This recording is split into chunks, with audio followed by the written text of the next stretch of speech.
This is the Momentum Educate and Innovate podcast.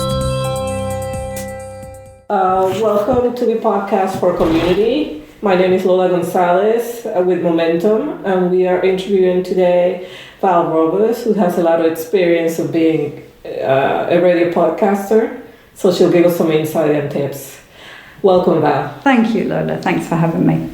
Could you just tell us a little bit about yourself and your journey into podcasting? Okay, my name is Val. I have a blog. It's called Magnum Ladies Blog. I may as well get the plug in. I'm on social media too much, probably. And I've had the blog for 14 years, and it's been basically me writing. And then a few years ago, well, it was probably about 6 years ago, I had this idea of writing a bucket list, and one of my dreams was to be a DJ. It's just something I really always wanted to do, and I wrote the blog post and I put it online, and I got an email from the Ballina Community Radio station asking me to come over and would I like to have a go at recording a radio show.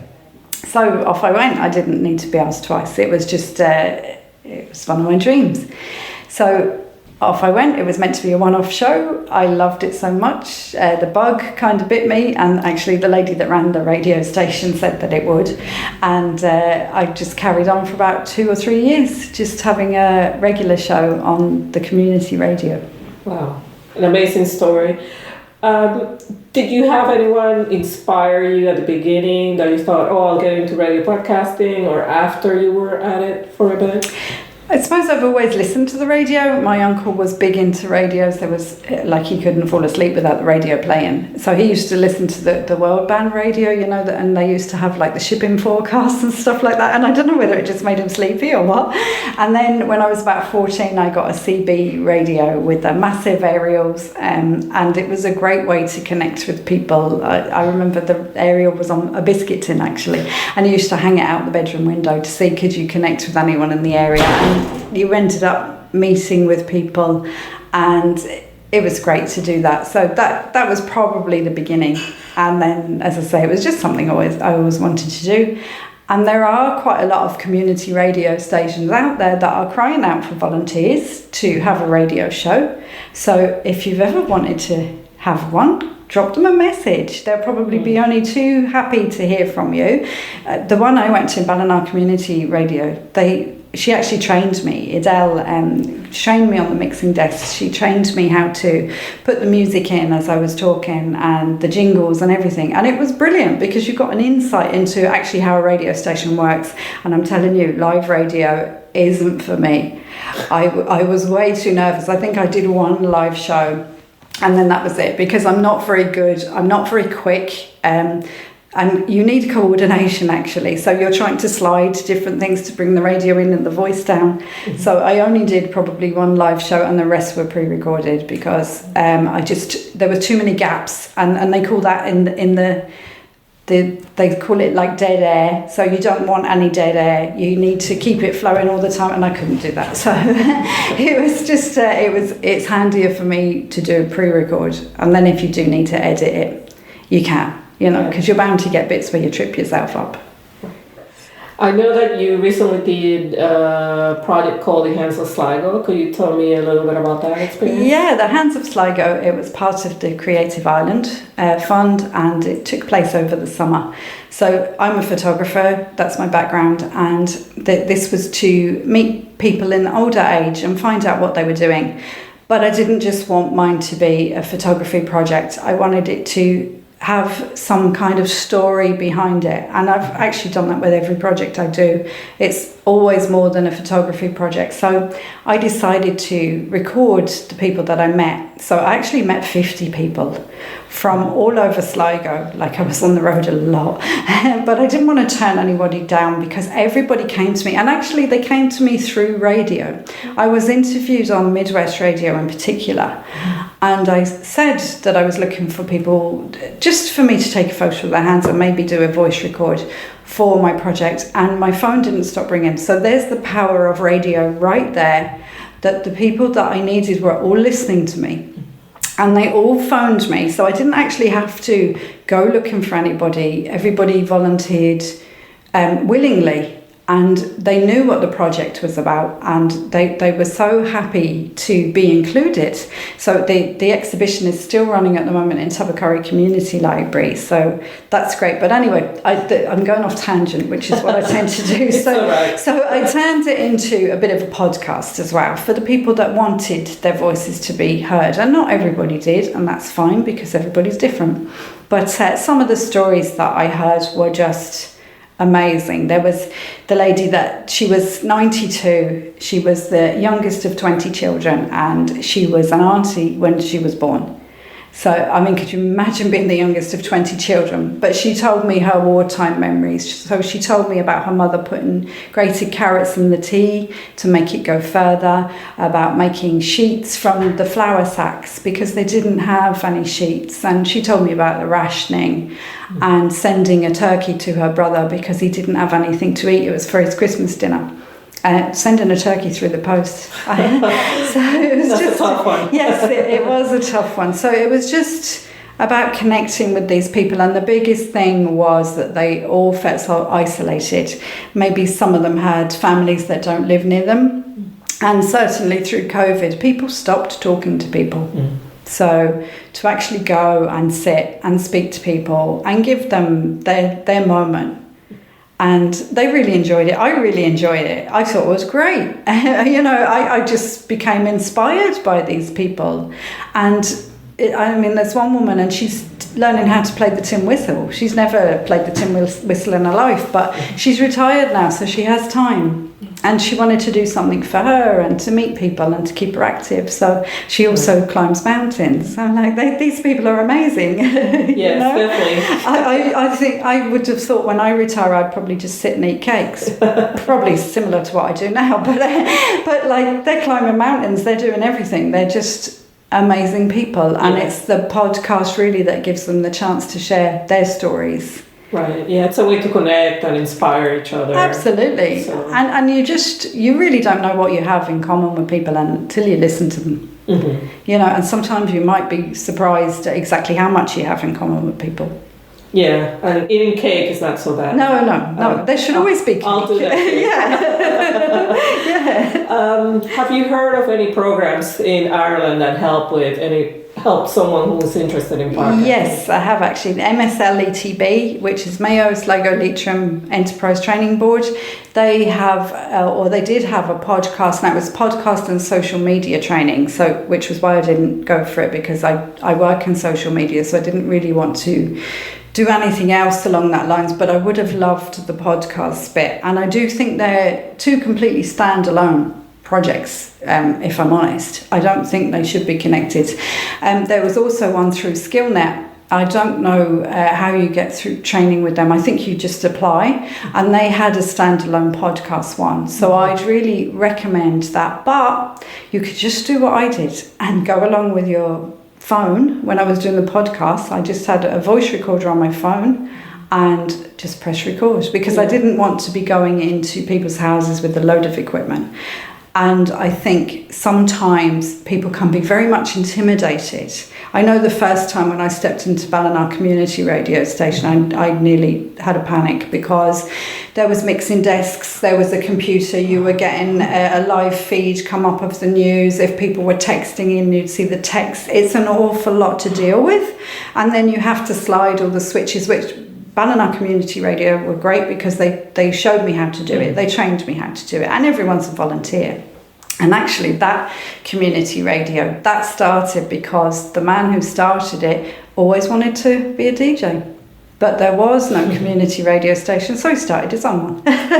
So more inspiration, yes. And I do think every village in Ireland, every village in the world should have a community radio station or a podcast. I know in Tubbercurry, actually, they started a podcast called South Sligo Talks, and they chat to people. And there's also one in Boyle. It's called The Voices of Boyle. So they give the airwaves to people.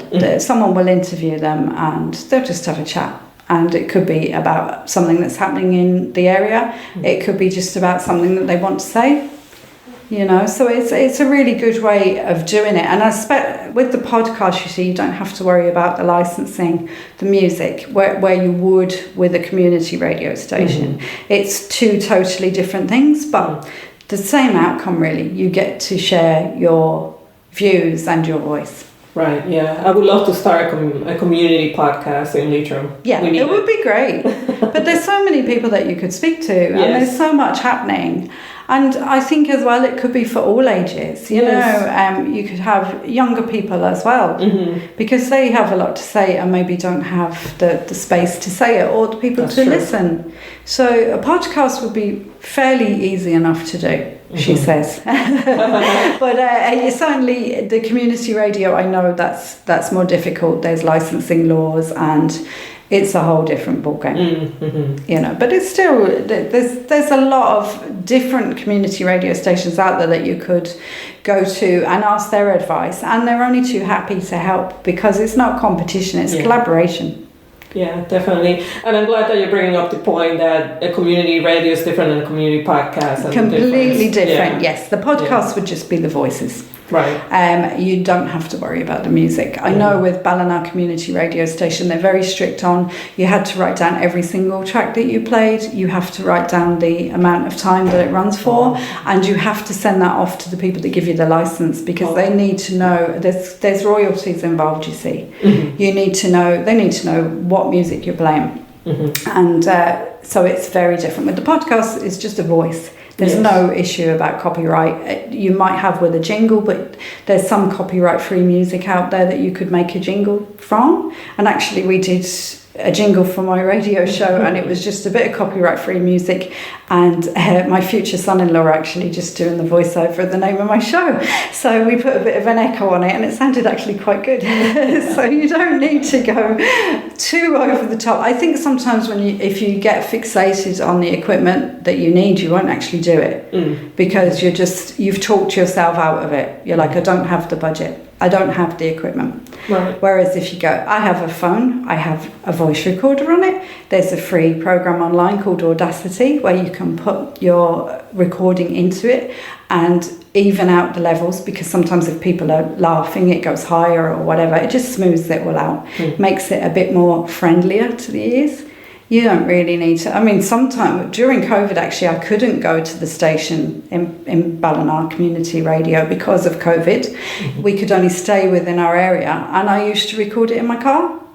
So I would drive somewhere quiet. I'd have my phone. I'd do the voice record, and then my son, who was brilliant, actually, he's brilliant at the sound, would slot the music in. So I would introduce the music, and he'd put it in afterwards and make sure that the show was an hour. And that's how it went. So it just shows you don't have to really get fixated. Yeah, I'm glad you're bringing up that point, because some people might be, I can't do it if I don't have the best equipment. Yeah, you don't know. Don't budget, stress it too much. And actually, if you go onto my website and if you listen to if you go into the Hands of Sligo, you'll hear the voice recordings, and that's all they are through the phone. There's no microphones. I didn't hook the people up to a microphone. I didn't want to do that. I didn't want to invade their space, first of all, and I didn't want them to feel, what's this woman doing? Like some of these were older, vulnerable people. I didn't want to be going in and just taking over the place and making them feel just that they, whereas all it was just us having a chat. Yeah. And they forgot the phone was there. And half the time I did as well. So, but it just makes it flow a bit easier that they're not watching what they're saying. I think the minute you shove a microphone in front of someone, they're going to go, oh, I don't know what to say. Yeah, they are. Yeah. Like a rabbit caught in the headlights almost. That's true. Are there certain traits do you feel that someone needs to have as a host, or... listening, actually, which is what I'm not very good at. But I made myself do it through the Hands of Sligo. I didn't want my voice to really be in those interviews at all.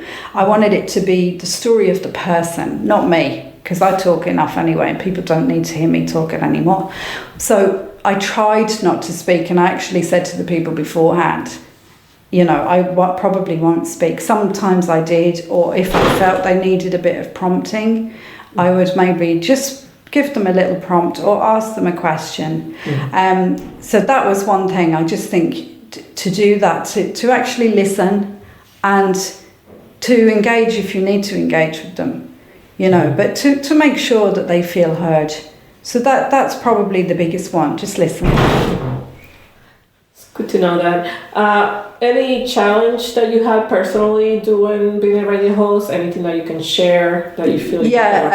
Actually, with the podcast, the thing I didn't realise was how much emotionally it would affect me. That some of the stories were quite hard hitting. The lady that was the carer for her husband who had Alzheimer's, and she told me how difficult it was for her, the challenges. That kind of really, struck me. And then there were a few people that I went to see. They were actually in a nursing home. Now, I didn't record them because they were too vulnerable, and I would never do that to anybody. I think you need to gauge the people that you're going to see, and if you don't feel it's right, don't do it. We all need a bit of empathy, and it's about reading the room, and just, you have to think, if these people were my family, would I want them recorded? I also used to say to my people, if you say something and you don't want me to use it, just tell me. Because there's an edit button on Audacity, you can just take it out. Yeah. Because it's very easy for someone to say something and then go, oh, I didn't want to say that. They might mention a name, they might say something that they just don't want everybody to listen to. Mm-hmm. So that gives them a bit of safety as well, that they know that I'm not going to exploit them. It's about being empathetic and kind. And it's the same as when I take photos, I look at them and go, if this was a photo of me, would I want this put up?